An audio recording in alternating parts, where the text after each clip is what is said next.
Hey everyone, welcome to the Smart Economy Podcast, a production of neonewstoday.com. I'm your host, Dylan Grabowski. This episode of the Smart Economy Podcast is part of the series focusing on women in blockchain. In episode 4 of the Women in Blockchain series, I chat with Grace Gui, Chief Marketing Officer at Jsquare, a crypto investment and advisory company.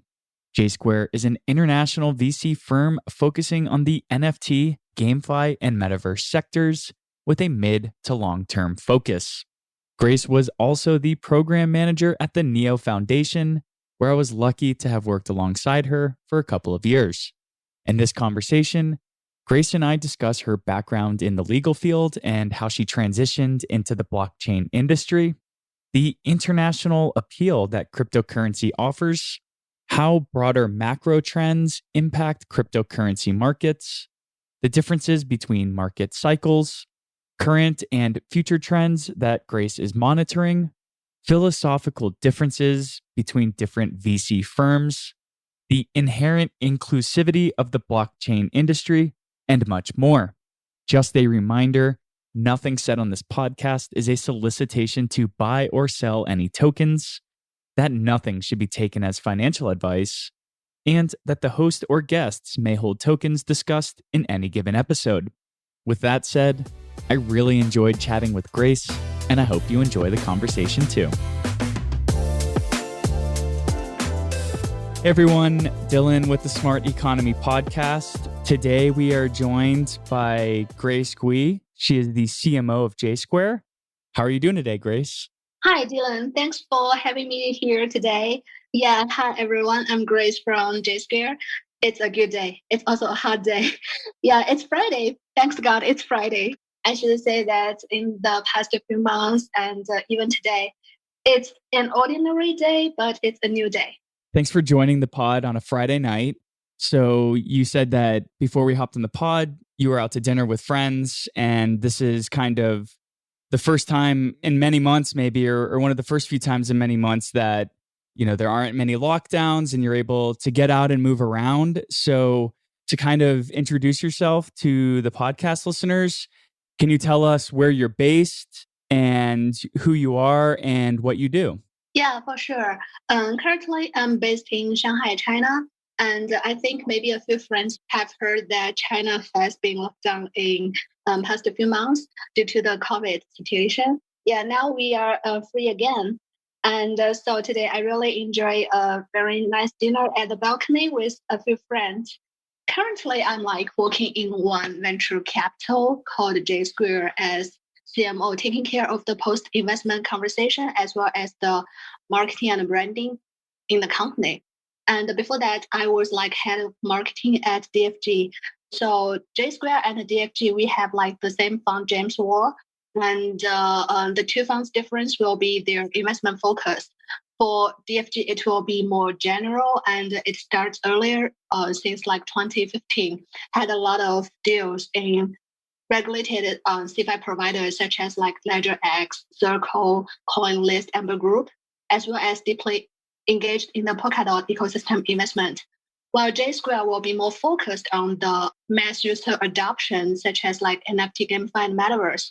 Maybe a few friends know that before joining VC, I'm part of new ecosystem as well. I was a program manager, communications manager in New Foundation, and also starting from the overseas marketing team. I've been in New over 3 years, so it's my first job in the crypto space. I really love the community there, love the members in NGD and the New Foundation, and I enjoy my days in New. Yeah, so I'm very happy today to have a conversation with Dylan, my friend in New ecosystem. We did a lot of working together at Neo News Today when you were at Neo, especially when you were doing the overseas communication. So you and I have actually gotten the chance to work together a lot, which has been great. But you did mention that before you were at Neo Foundation and before you were at Jsquare and DFG, that you were not in the crypto space. So can you tell us a little bit about what your background was before crypto and what industry was that? Yes, actually, I really mentioned that part in the crypto space now because I've been in the space for years. My educational background is law, so I got like law degree in bachelor and master's. And my first job actually was in a law firm as paralegal. But I realized that maybe I don't like it that much, but it may be a waste of time after several years of learning law. So my second job is a solution manager in one online law firm. That's kind of the first listed law firm in China. Mainly, the daily job will be to talk with our clients to adopt legal service. That's kind of my journey before joining the crypto space. But one day I still think that maybe I'm not the law girl. So I'm wondering, okay, if I don't like law, what shall I do? What can I do? And I'm just like thinking about the direction in future. So I understand that if you want to compete with the newcomers or compete with other veterans in the space, maybe I don't have like advantages that much. So I'm trying to find a new industry. And at that time, actually, there will be several choices. The crypto, the AR, VR. Yeah, maybe the main two, because I think that these two are quite popular. And it seems that I can fit myself in some certain category and eventually crypto win. Because I think that I don't understand what crypto is, but maybe I understand what VR is. So crypto may be more potential because maybe most of the people don't understand what crypto is. And also there is a side story is one of my very good friends, her essay in law is about Bitcoin. And I still remember the topic of her essay will be whether Bitcoin is legal or illegal. And how shall we like approach it? This is a very interesting topic with her because I say, wow, you know Bitcoin so early. And I know from you why we don't purchase Bitcoin. And she answered, because my essay conclusion is it might be illegal. So I didn't buy it. And in that case, we missed our first chance very, very early. Yeah, maybe like very, very early. But it's lucky I still be in the space in early time. Yeah, I have a similar path where I went and got a master's degree in urban planning, and I went to work for multiple governments, counties and state governments. And after about 6 years, I did not like being in the field anymore, and I was looking for something else to get into. And that's how I landed at Neo News Today. You were mentioning that your friend had an essay about whether Bitcoin will be illegal or not. And that was your first exposure to it. The first time I was exposed to Bitcoin was around 2012, 2013. And it was through a meme that was making fun of a major price crash to like $400 or $600. And I never thought about Bitcoin again until 2017. So when was the first time you were introduced to Bitcoin? When was this essay written by your friend? I think it is around like 2014 or like 2013 during the master years. It's also similar to your time. Yeah, so it sounds like we were in our graduate programs around the same time. So you were exploring AR, VR, you were exploring crypto, all these different industries. What was it in 2017 about crypto that, beyond the fact that if it was so new and you didn't know much about it, that would create an entry for you to get in and become an expert in the field real quick? What was it about blockchain and cryptocurrency that you found really attractive that you wanted to make that your career? Yeah, it's a good question as well. I think that it will be a story with another friend because at that time he was hired by a very fintech company. And she invited me to the conference she organized. I think it's landed fintech conference. And on day one afternoon, there will be several subtopic conference. And one of it is blockchain held by Wanxiang Group. So Wanxiang is very popular in China, also a company based in Shanghai. And the other three maybe like insurance and many others. Because I've never heard about like blockchain. So I'm trying to understand what is blockchain. And it is in the second half of 2017. So I should say that's the beginning of me again to touch blockchain topic. And after that conference, actually, I met some friends because there will be some speakers giving speech. I think it's Tom from Definity at that time. But now he may be one advisor. So a few topics just kind of open the new door. And also after that, I attend several like meetups offline and make friends there. One of it will be like from forgotten project name, but it starts from that time. I think that I'm like kind of engaged in the blockchain event, making new friends and globally. And I think it's a very cool industry because the people there are not only Chinese local, but they're from different countries. Really cool. Yeah, I remember when I got into crypto, just kind of moving assets off of exchanges onto a wallet and then using, back then it was Shapeshift, which was the non-custodial exchange that was really easy to swap assets. That kind of blew my mind because I was learning about stocks and learning about index funds and equities. And then to be in crypto, this frontier, and to have such hands-on experience with moving assets and changing them however I wanted, that was kind of my aha moment. And I quickly found out about Neo in late 2017, which is also when I got into the crypto space. And the gas distributions from holding Neo in a private wallet were kind of really mind-blowing for me at that time. So it's kind of interesting that your first job into the crypto space was landing at Neo, which back in 2017 was a really big deal. It was kind of one of the next big blockchains that everybody was talking about. So, it's really cool to hear that you were working in the legal field and then you parlayed all this experience and were able to land a position at Neo and eventually work with the Neo Foundation.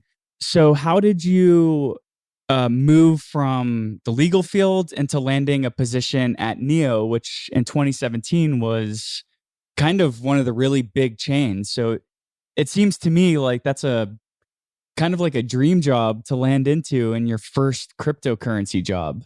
Yeah, it's true. It's true. Actually, I think that maybe I will join the industry earlier. So it's possible that I may got another position earlier than my new job. However, I think when I got several offers, then it came 4th of September.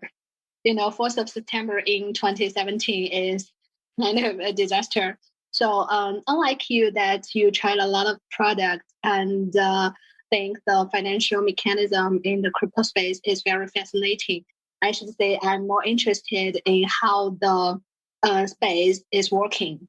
It's more international and the people are more willing to share ideas, more open source. So I like those chemistry and atmosphere. So I would like to be in the space and then to understand better about the product.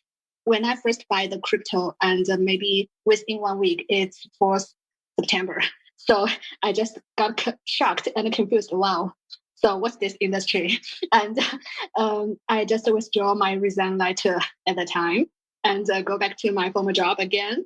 Then I got like referral from a friend saying that there is a chance to join one of the best crypto company. Are you willing to join? I said yes. So that's the start of the journey. And I remember when I made the change in careers, it was in 2018. So it was the bear market. And you just kind of alluded to trying a new job in September of 17. And it was kind of a little scary.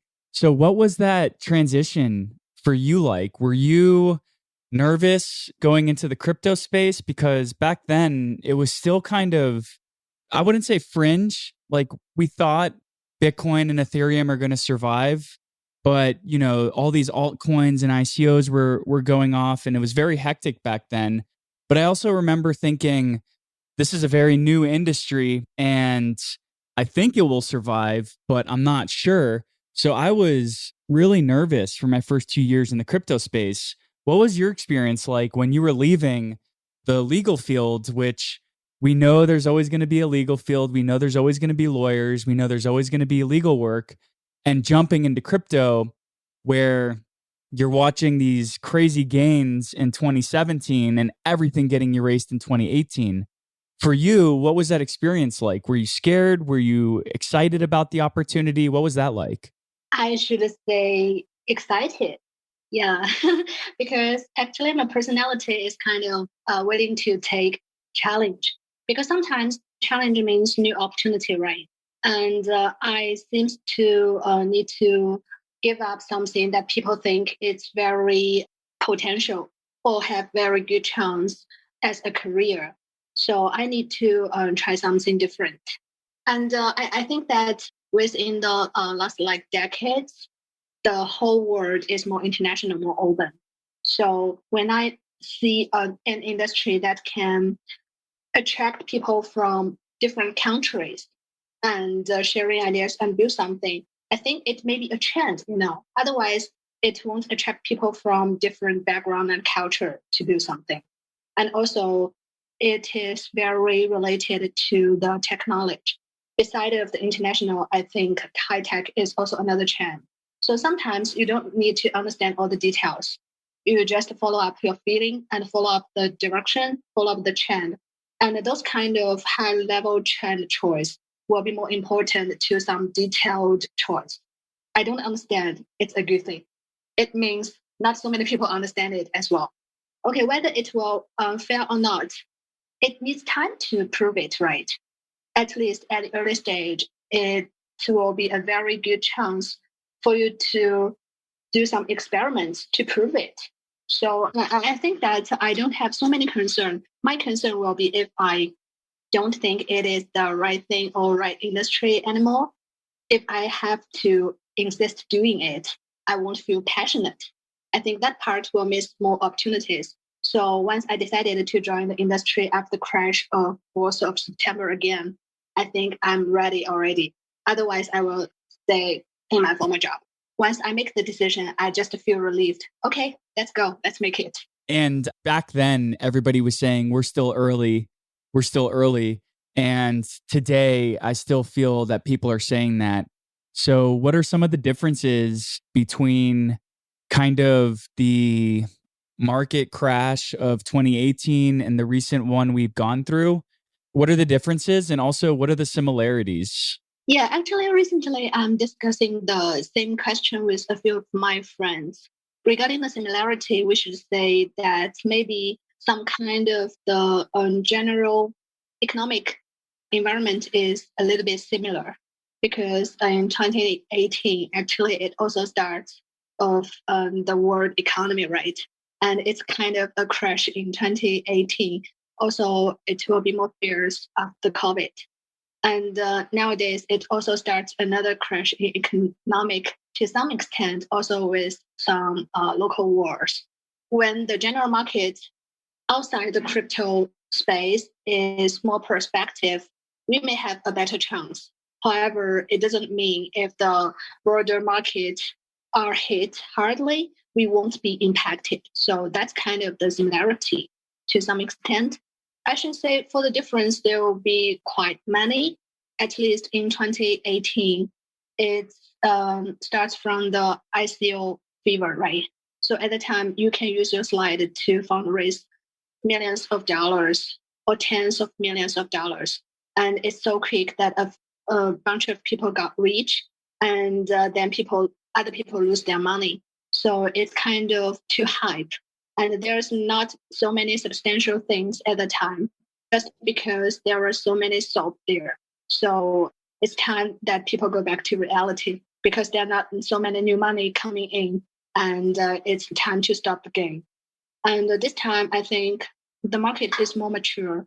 And actually, we have more substantial projects, many, many more, from like DeFi, Metaverse, NFT to DAO, and social coins. Yes, a lot of new things. Maybe we have some at 2018, but they are not that mature projects. But nowadays, I think that we have more scenarios, utilities, and really solid products. However, the leverage in this round may be caused by also because of the maturity of like DeFi. So the leverage is too high. And some of the CeFi providers, they are borrowing a lot of money and even using some of the users' money to do high-risk things. Again, the market is with too much money, but without new money.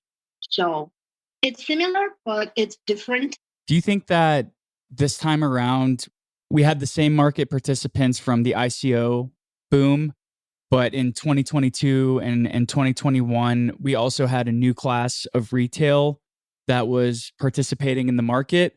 Or do you think that in 2021 and in 2022, we were seeing largely the same amount of people that were in the crypto industry 4 years ago, but they just had more funds to throw around? Or is that not something that really made an impact this time?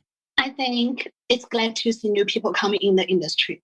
So we still have like some same group of people thrown to this round, and some of them now become OG. But we also have like new people. And why ICO at that time is so popular is because a lot of the new projects actually they raise money from individual persons, right? So I should say most of them may not have so much money got from like the seed round, private round from the VC capitals, but instead they will have more of the initial fundraising from individual investors. But to this round, you will see the public sale only takes a very small portion of the early rounds, and most of them will go to the seed round and the private round. So compared to last time, I think the market and even the way we do fundraising is more mature. So it starts from the institutional investors first, and then goes to a small group of the individual investors. So that's quite different to me. And also the funding raised from the market is much more compared to the last round. Is it safe to say that in 2017, it was retail that was acting degenerate, and maybe in 2021, it was more institutional degenerate activities? Yeah, to some extent it is, because in 2017, I think that the large institutions, they're just like watching how it goes, right? The whole space is more like kind of an early stage experiment, and people believe it, will buy it, and will support it. So they will use their money to buy those kind of shares early stage. In return, they got their tokens. But nowadays, yes, to most of the projects, it will like starting from VC first or like angel investors. But why I say to some extent, because later on you will notice that, especially this year, we've seen more investment DAO or like different DAO groups that can help people to participate in early stage investment of projects as well, right? And some are doing pretty good job. And also, I have seen that some launch pads and incubators, they're gaining more attention, and some of the ways they organize the platform will through DAO as well.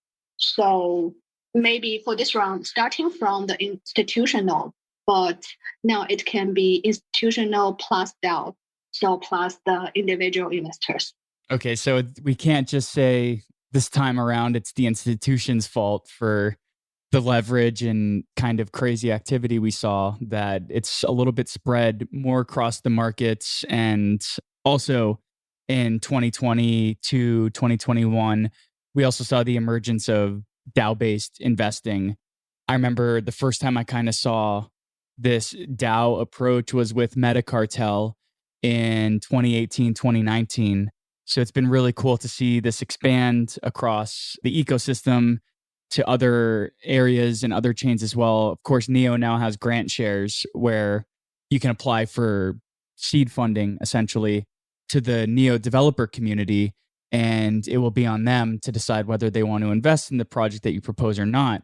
Now, I want to talk about some trends that are going on right now, but I also want to take a step back and just highlight the experience that you had when you were at Neo Foundation, because you got to learn a lot of the insights that you have now and that you're able to act on. You got to learn that by basically throwing yourself into a brand new industry and being an integral part of the day-to-day for how the Neo Foundation and Neo Global Development was able to make progress.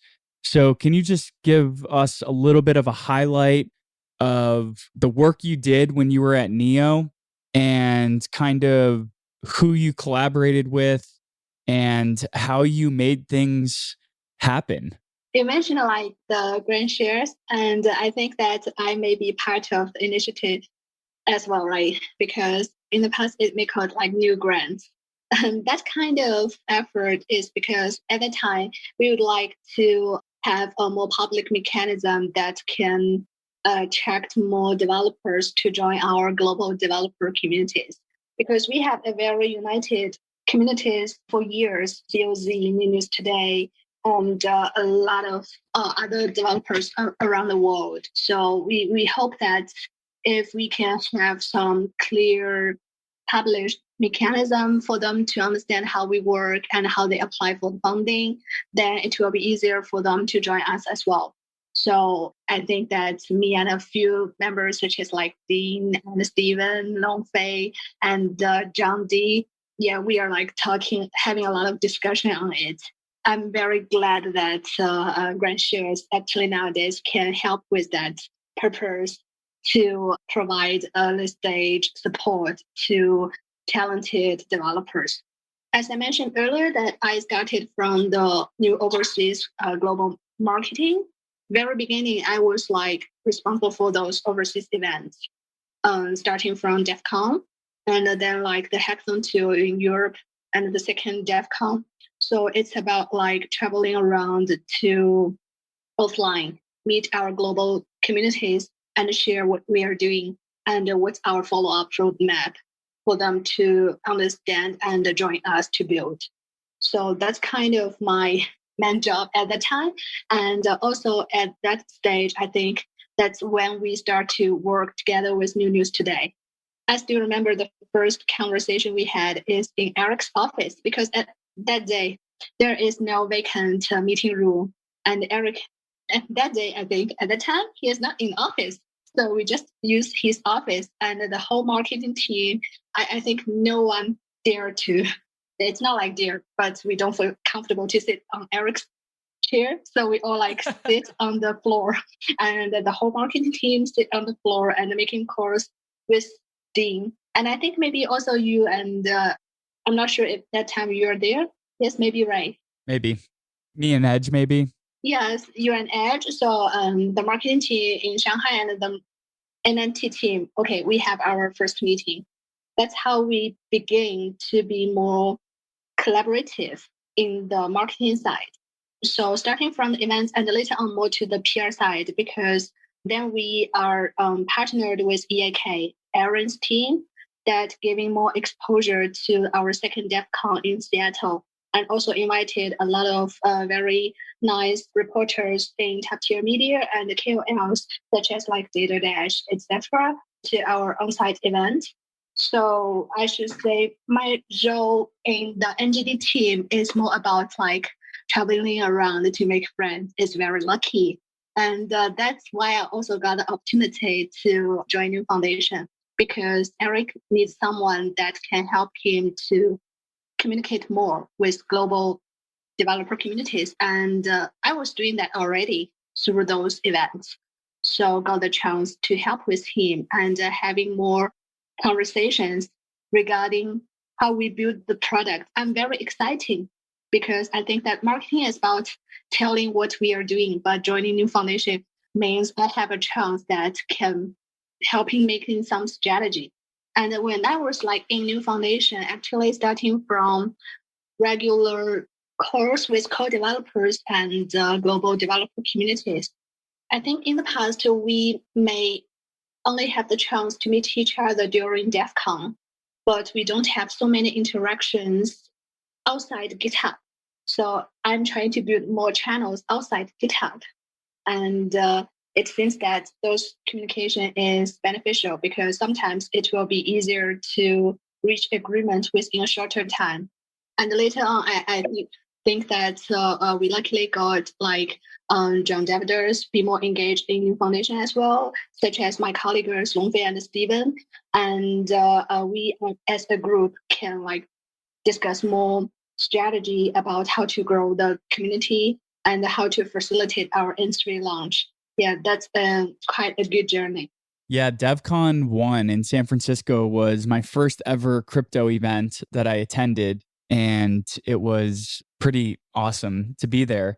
So it's really cool to hear that you had your hand in these major international developer conferences, and then just by communicating with the various developer communities across the world, how you kind of had your finger on the pulse for what was going on and helped, share that information with Eric and with leadership at Neo, and to just kind of act as like the centralized entity that everybody could talk to if they wanted to see something get done. So I really wanted to just highlight your experiences in communicating with developers and then hosting offline events, because in doing that, you get to hear a lot about what people are working on. You get to understand from the developer level, sort of what the trends are at the time for the work that they're doing.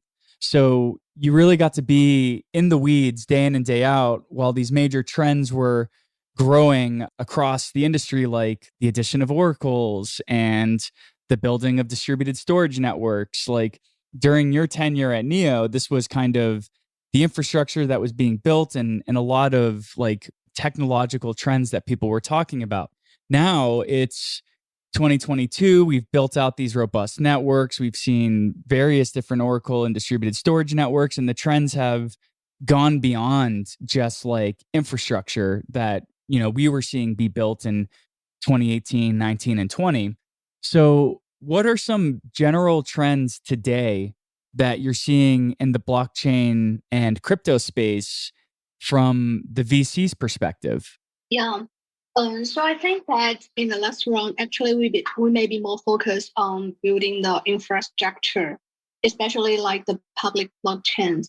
And that's also the reason why I think you capture all those pioneering functionals and make it the native oracles or distributed storage solutions, because we think that as a powerful layer one solutions, we may provide all those necessary infrastructure and functions to the applications building on that.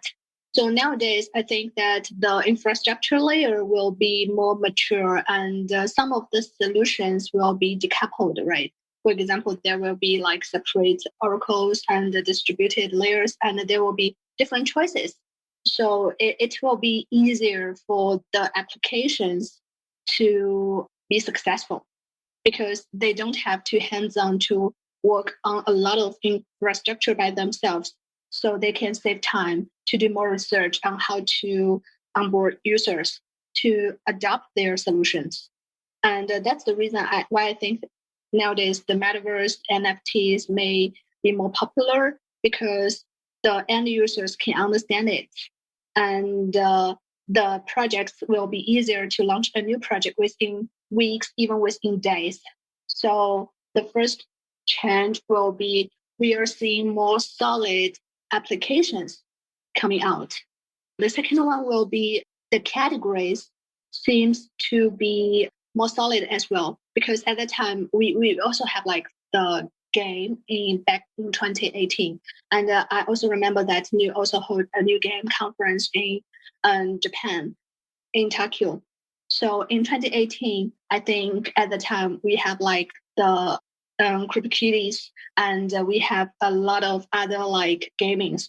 But today, the gamings and the Axie and the Star Sharks and many X2Earn projects has a longer lifespan, right? Because their models will be more interesting to onboard the users, and some AAA games are coming out, such as Big Time, and so people are willing to play it and can play for a longer time. And the NFTs, I think that people are buying its stories either as avatar or as a recognition of the culture or the team behind it. From our perspective, like I mentioned earlier, that Jsquare will be more focused on those user adoption. So we think NFT, GameFi, and Metaverse, there are still great potential here. And personally, I'm also very interested in DAO. One of the reasons why I joined industry is because before I joining, a friend just convinced me that the crypto space is about the evolution of a new working way, that all people in this space can be freelancers and people just can be focused on what they like, what they're good at, and can build a team to work on multiple different projects and contribute to different ideas to facilitate it. So that is a totally different way from the traditional company operational model, and which seems very attractive because it is about the crypto nomad. It is about freedom, and it is about doing what you are good at to do and getting better reward. So all the things, all the systems behind it is so attractive.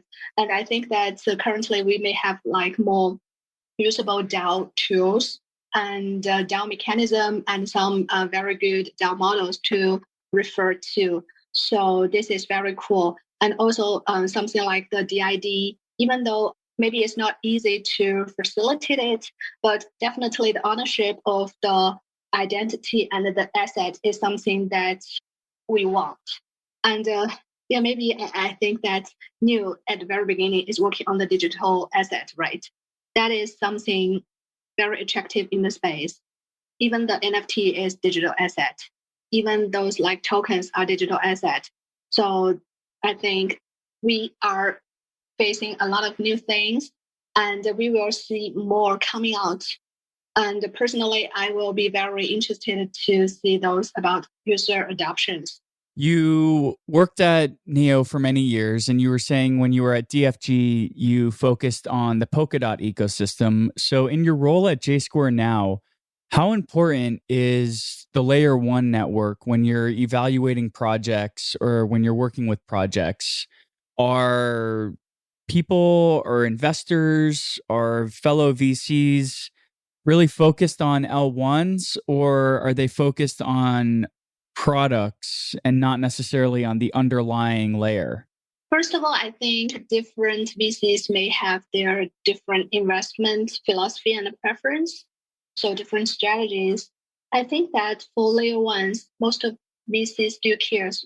That's the reason why a lot of VCs still like invest heavily in new emerging protocols such as Solana and Aptos, right?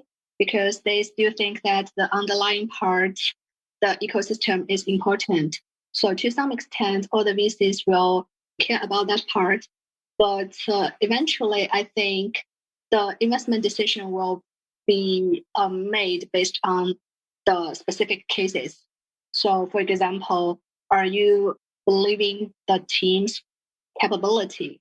Will they be able to deliver the product? Is the product market fit? And how do you think of their plan? And how will they solve some existing problems? And are they possible to adopt great large user base?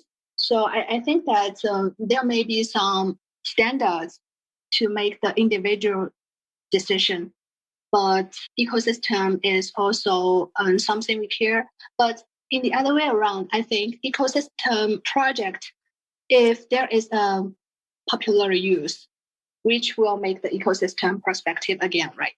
For Phantom, I think they are based on the DeFi products, which makes it so popular. So it doesn't matter it's layer one or it's product because they are beneficial to each other.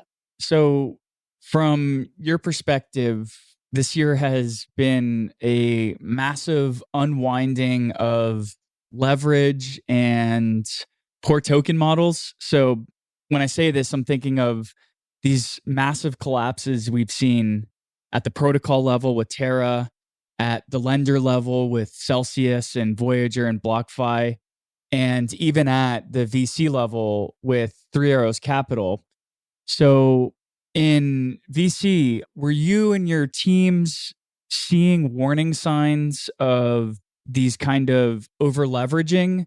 And if so, how did these kind of conversations differ from maybe the time that you were working at Neo, which was focused on development and layer one?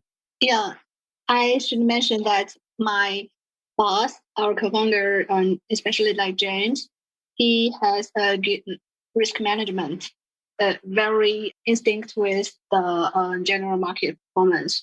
So compared to layer one, I think VC is doing better job in risk management, observing the general market performance to allocate resources and the fundings in different stages to get better reward, right? Also, he understands better about the market emotion because VC is very, I should say, insightful or very sensitive in this part. And for all those like large companies you mentioned that go bankruptcy, I think they will having too high risk in the asset management. That's why eventually got the current situation.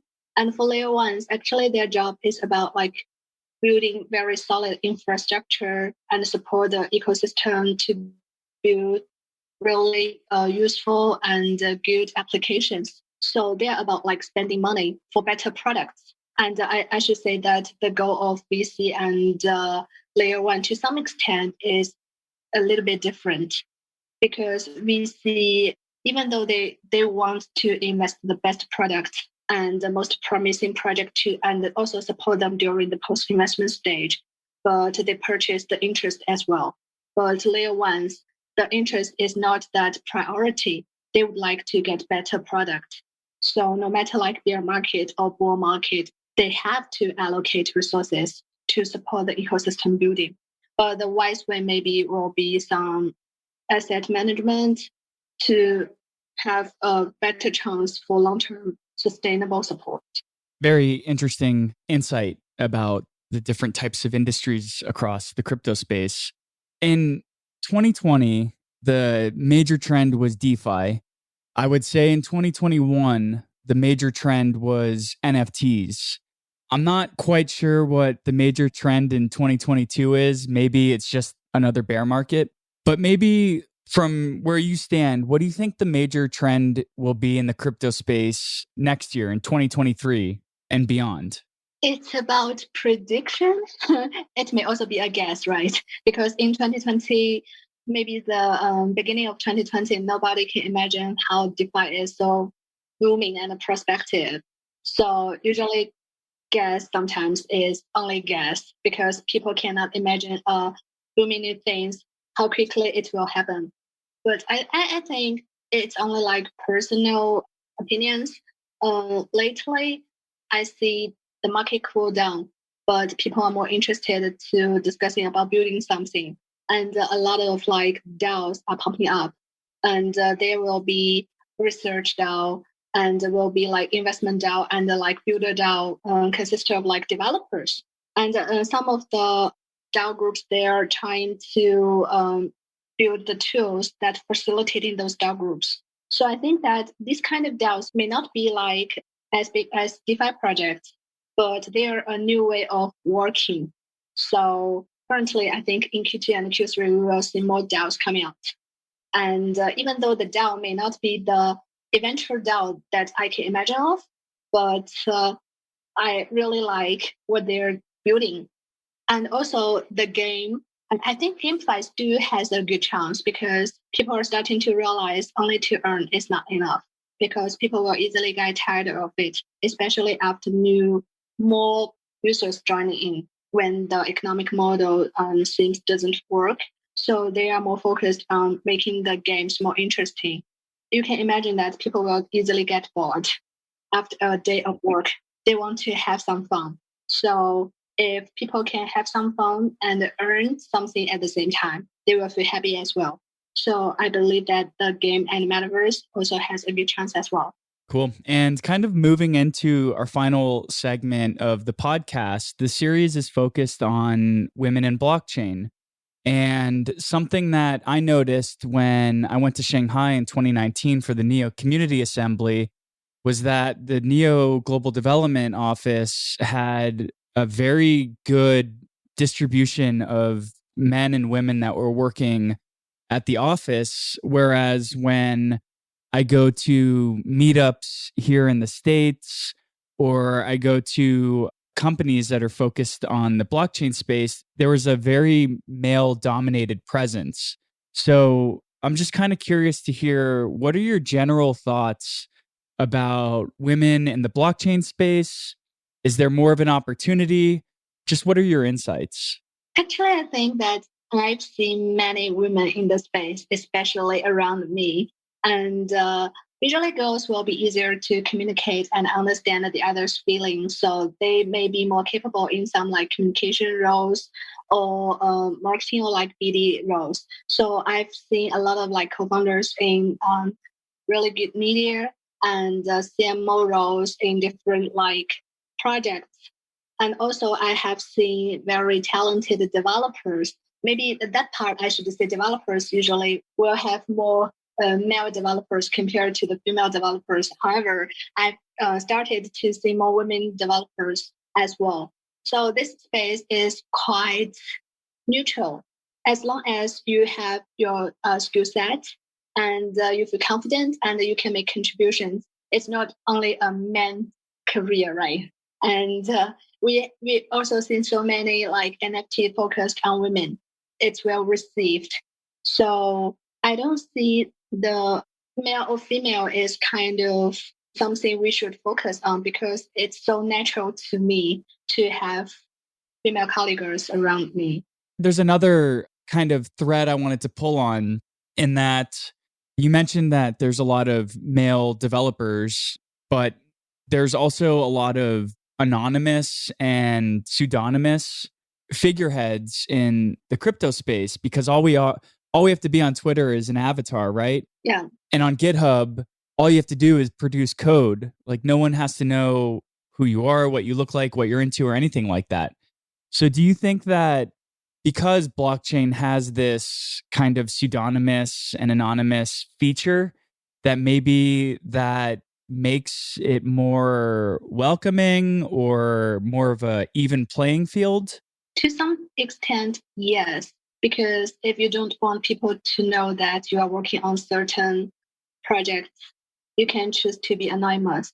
And if you don't feel comfortable to be public, then you can choose to be anonymous. And some of them may not allowed to do like side projects beside their like full-time job. They still want to build something. They can choose to be anonymous. So yes, I think that this is about reorganization of the way we work. It's about the freelancer. It's about the DAO. It's about how we distribute the salary, the reward. And possibly it will gradually becoming a trend, such as WeWork nowadays is quite popular because we are accustomed to the shared space, shared office buildings with separate rooms. And you can also use the space in the living room, right?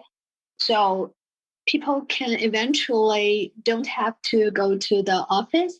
They can choose to be remotely, and they can work as a nomad and meeting friends around the world. So I think that is good. But one day, if they want people to know who they are, they may use a way to prove it.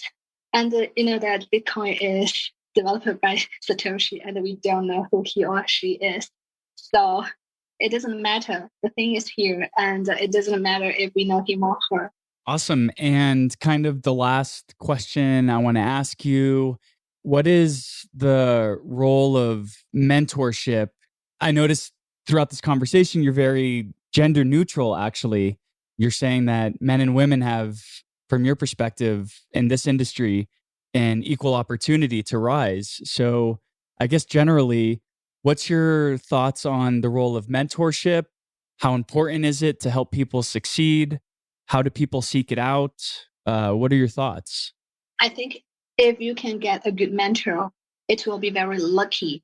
And to some extent, it will be very important as well, because usually people will get lost or confused in certain period of time, especially in such a new space.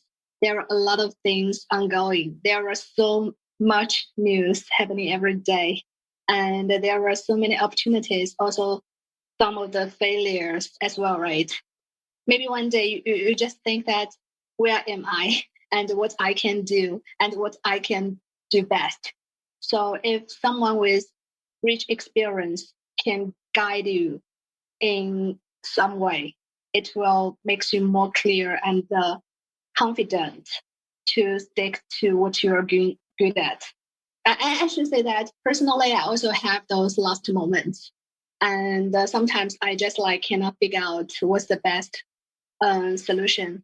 Before I personally making the final decision, I will ask for my friends as well to share my confusion and trying to get some suggestion or feedback. If I happen to have those kind of mentors, I think that I will feel more relieved and comfortable and take more time to solve the problem.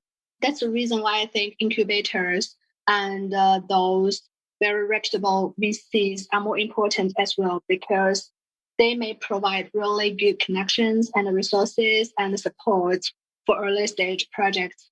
And also, I think that's also why such as Layer 1 foundations is so important, because not only provide the funding, the grants, but also they will leverage their resources to the projects to secure their success. Yes, mentor can be a person and can be a mechanism, can be a way. Awesome. Well, Grace, it's getting late Friday night your time. So I want to thank you so much for carving out the time from your fun time in your schedule now to come join the Smart Economy podcast. I personally really miss our monthly calls with you and working with you. So someday in the future, I look forward to potentially working together with much more frequency and cadence. But it was really great to be able to catch up with you and to hear what you've been doing since you left Neo. And I'm really excited to see what you continue to do and to follow along with your path. So thank you so much for coming to join the podcast. Thank you, Dylan. Thank you for having me here. I always remember those kind of lovely moments when we had the calls at night, and those person who share the list will sing a song. I still remember that happy memory, and look forward to collaboration in future as well. Even though I leave New, but I still miss here, and I hope that the new ecosystem will be more prospective in Web3. Well, here's to keeping in contact, and I make sure to speak up now so that I don't have to sing a song at the end of meetings. Yeah, I think today we both share a lot, so we didn't have to do that song. But maybe next time we can ask Songping to organize an online KTV and with the background music and everyone sing their favorite song. Awesome. Well, again, thank you so much for coming to join the podcast. I don't want to stand between you and beer any longer. So thank you and cheers. Yeah, cheers. Bye-bye. Well, what did you think of that conversation? It was awesome to hear about Grace's insights into how blockchain and Web3 are changing the ways in which the world works. Not just a shift away from corporatization, but also towards a more international model. It was really cool to hear more about Grace's conviction about the future upside that DAOs and the metaverse will have in the blockchain space. And I really appreciated hearing more about Grace's perspective on the differences that Layer 1 foundations and VC firms have on market outlook and their differing asset management strategies. And on that note, I want to thank you so much for taking the time to listen to the Smart Economy podcast. If you liked what you heard and want to support the show, please keep Neo News Today in mind when voting for your Neo Council representative as part of Neo's governance process. We appreciate you and look forward to catching you next time.